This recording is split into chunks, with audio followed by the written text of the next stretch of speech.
Grim Dark Dungeon Master is a competitive dungeon building game. Up to 4 players can play. 1 to 3 of those players will assume the role of heroes, either the Templar, the Dwarf, or the Elven Mage, and they will be searching through the dungeon and actually influencing the shape of the dungeon, trying to find key objective tiles, which are marked with these stars here. So for example, this room has 1 star on it, this other room in the corner has 1 star on it, and this room has 2 stars on it. If they can ever purge, i.e. get rid of all the evil in rooms totaling 2 stars, they will win the game, either purging this room and this room, or purging this room by itself. Pretty much any tile in the game can be purged, and when you purge a tile, you simply flip it over. Some tiles, when they're flipped over, will show the direction to those key objective rooms, and so heroes can do that to influence the shape of the dungeon and force the Grimdark Dungeon Master to put objective rooms in certain locations in the dungeon. For example, this red arrow here and this red arrow here had forced the Grimdark Dungeon Master to put the main objective down in that corner of the dungeon. So that's one way the heroes can influence how the dungeon goes. Meanwhile, the Grimdark Dungeon Master is hidden behind a screen up here, and their job is to try to stop the heroes from getting those objectives. And the way the Grimdark Dungeon Master wins is by putting enough wounds on the heroes that they lose hope and fall back and retreat out of the dungeon this time, giving a win to the Grimdark Dungeon Master. The way wounds happen is that heroes will play cards throughout the course of the game, and when they get wounded, they'll have to put cards face down, like I'm showing here on the side. If at any time 6 cards are face down on any combination of heroes, they felt they've all been too badly wounded and they will retreat. But of course, in the beginning of the game, it's not as easy to know where you should go as a hero. In fact, neither the heroes nor the Grimdark Dungeon Master really knows where anything's going to be or how the dungeon's going to grow. Let's talk about how we set the game up. Setting up the game is really easy. 1 to 3 of the players are going to be heroes, and for those players, you're going to give each player a matching hero mat, like this one here with the dwarf on it, and the matching cards that go along with that hero. There's 6 of them for each hero, and they'll have a hand of those cards. You don't have to shuffle them or anything, you just consult your hand. The Templar will then, of course, get his cards, so we'll put them over there, and, of course, the Mage over here will get their cards. So each player is now set up. They'll find their matching hero standee there, like this, and put that right on the start tile. And the start tile should be retrieved from the game box and put in the center of the table. Now, you'll probably want a slightly larger table than this if room for your dungeon to grow. I picked a small table here so it can easily fit in the shot. The only other thing you gotta do for setup is get the Grimdark Dungeon Master ready. Now, the Grimdark Dungeon Master is gonna have their stuff hiding behind a screen here. I'm gonna remove this screen so you can see how setup works over there. The Grimdark Dungeon Master is going to get 3 stacks of tiles, as you can see up there, out of the game box. Now, each stack of tiles is color-coded in the corner, as you can see here. There's a yellow stack, a red color-coded stack, and a green color-coded stack. Divide those tiles into their respective stacks, like I've already done over here, and just shuffle them up. And of course, there's 3 slots in the game box to keep them divided, so that's really easy. So you're just going to grab those stacks and shuffle them up like this. And try not to look at them while you're shuffling them, because it's really important that the Grimdark Dungeon Master not know the sequencing of those tiles. Also, one thing to note, the tiles should all be purged side down. One side of all the tiles say purged, one side does not. Make sure the purge side is down in each of these stacks. Then, of course, a screen should be put up in front of the Grimdark Dungeon Master so that the heroes don't know what's on the top of each of those stacks. The only other setup you've got to do is make sure everybody's got their quick reference cards, make sure the dice are within easy reach of all the players, and make sure the Grimdark Dungeon Master's got his big old pile of minions ready to go when the summoning begins. Well, a hero has 2 actions they can choose from in a turn, and actually they can perform both of them. They can do them in any order. So you can see here on the hero quick reference card, they can take a basic action shown on the top, or they can take a card action, and remember, they can do those in any order. A basic action is pretty much move, explore, which is basically go off the edge of a tile and force the Grimdark Dungeon Master to put a new one down, or attack, meaning they get to either swing their weapon at a nearby enemy or attempt to purge the tile they're on. The other thing they can do is a card action, and those card actions are chock full of options. And I'm going to show you those cards here. So the dwarf card actions, he's got many. Every hero actually has 6, and they're never randomized. It's always a full hand. All the actions are pretty unique for each hero. However, there's always an action in there, like Intimidating Advance, which gives the hero an extra basic action. And also the thing to know about these cards, in addition to the when played ability, they also have a persistent effect. And when a hero plays their card, they're going to put it in their leftmost available slot. And the important thing, as soon as they do that, they take the action on the top, but then they also get that persistent effect in the game. And many of these persistent effects, like this one here, affect all heroes or allies within a certain range. And this one gives him and all of his allies +1 defense die against swords. So that's a really powerful ability. And so maybe we want to get that up early. So as you're playing cards as the hero, it's important to think about what kind of immediate action are you going to get, but also what's the long-term benefit. The other thing to notice about heroes is they all have a special power in their 4th slot that's persistent and always available as long as that is visible. If at any time during the course of the game, these sort of fill up like this, then that ability would go away. But the cool part is there is an ability called Rest. All the heroes have one of these, which allows you to bring all your cards back into your hand as a card action. Also has the ability to allow you to heal, which is helpful also. And we'll talk about wounding a little bit later. So that's how a hero's turn works. Let's talk about the Grimdark Dungeon Master. Okay, I've changed perspective a little bit to talk about the Grimdark Dungeon Master's turn. I've also removed the screen. So we're looking at the table now from the perspective of the GDM, the Grimdark Dungeon Master. And normally there would be a screen here so that the hero players could not see the top of each stack that the Grimdark Dungeon Master is working with, but I've taken that down so you guys can see what's going on. Now the Grimdark Dungeon Master, the most important thing to remember about this game is the Grimdark Dungeon Master gets an action after each hero goes. So if the Dwarf goes, then the GDM goes, then the Templar goes, then the GDM goes, etc. So whatever order the hero players are sitting in, the Grimdark Dungeon Master gets to go between each player as play proceeds clockwise around the table. This gives the Grimdark Dungeon Master the ability to react as the heroes do things, but the Grimdark Dungeon Master has a lot of choices, but he or she can only take one of these actions. So basically the Grimdark Dungeon Master can choose, as pointed out here on this quick reference card, to either take what's called a tile action or a minion action.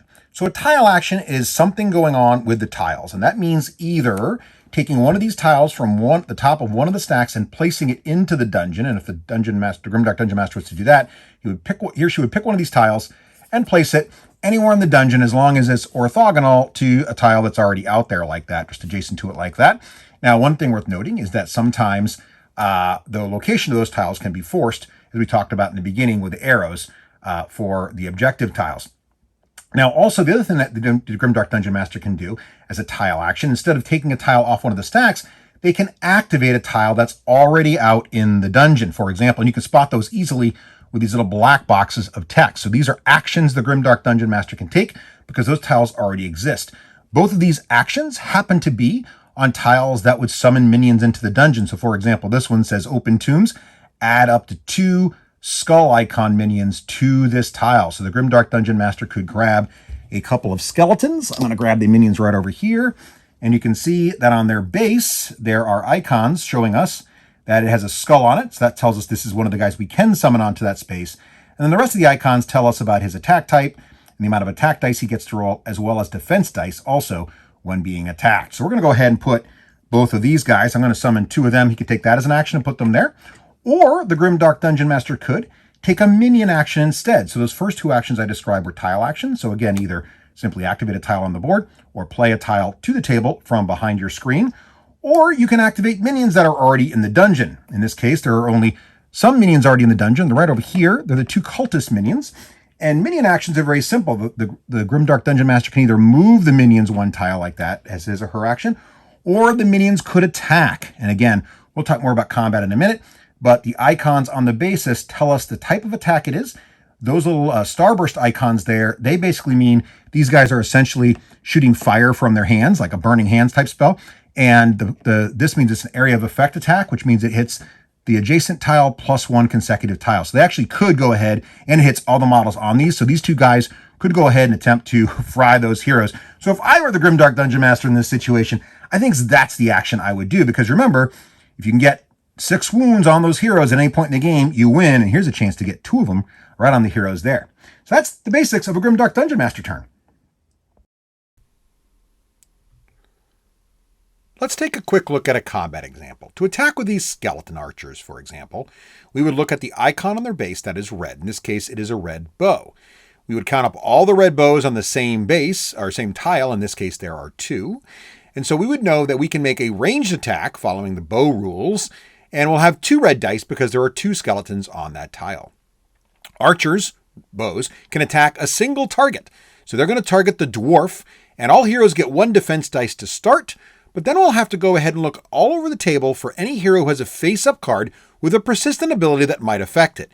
In this case, the Templar clearly shows he gets +1 blue dice to any heroes within 2, 1, 2. that being attacked by bows. So we'll add one more blue die because the Templar is maybe leaning around the corner and blocking that shot with his shield. So let's add that blue die.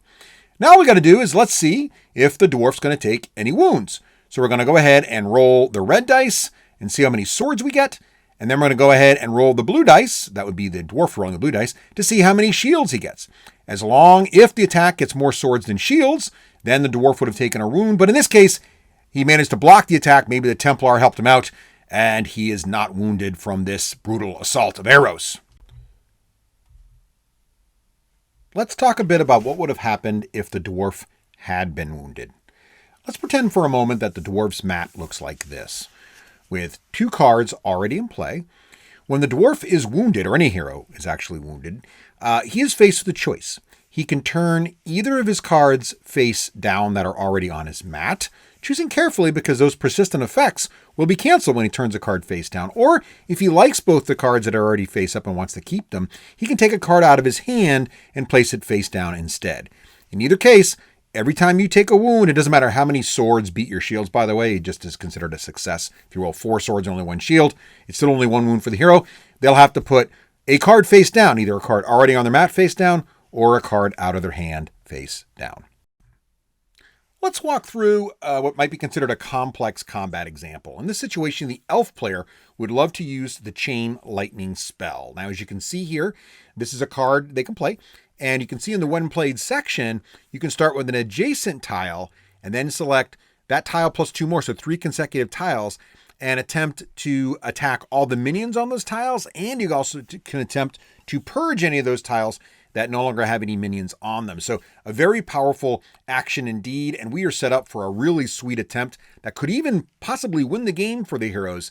Let's take a look at our dungeon right now. So the elf there is in the back corner, and the next 3 consecutive tiles go through the cultist and eventually could hit the necromancer, and by killing the necromancer could win the game. So that's our big opportunity here. Why don't we start with that attack? So when you have multiple attacks like this, you do each one individually. So let's talk about how we would roll against the necromancer, since that's the most drama. The first thing I'm going to do is build that attack pool, right? So the way we think about this is each hero, whenever they do attack, you always get 1 red dice just for attacking.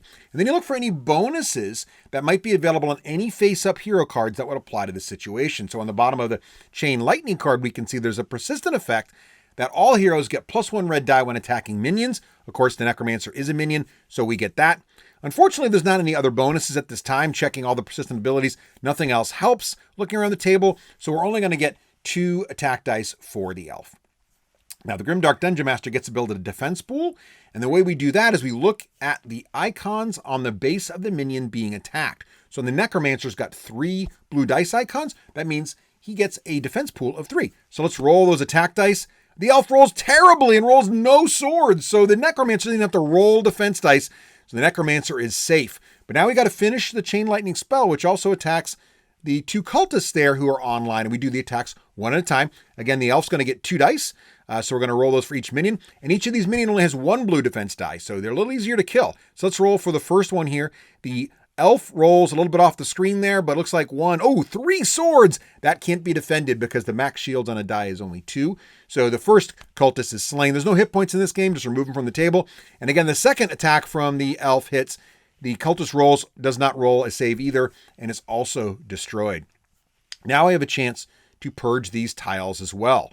You'll notice that Chain Lightning, however, only gives a bonus red die versus minions. So now we only get the 1 red die for attacking, but because the tile's not a minion, we only get the 1 die. Now this particular tile also shows its defense dice are 2. So that means that the Dungeon Master gets to roll, the Grimdark Dungeon Master rolls 2 blue dice, the hero only rolls 1. But because the Grimdark Dungeon Master did roll a shield, that tile is saved. Now, some of the tiles have no defense dice, like this hallway tile here. So all it would have taken was rolling 1 sword there. But sadly for the elf, he failed that as well. Now, if any of those purge attempts had been successful, regardless of the number of swords beating shields, you would have flipped those tiles over. And that's how you play Grim Dark Dungeon Master.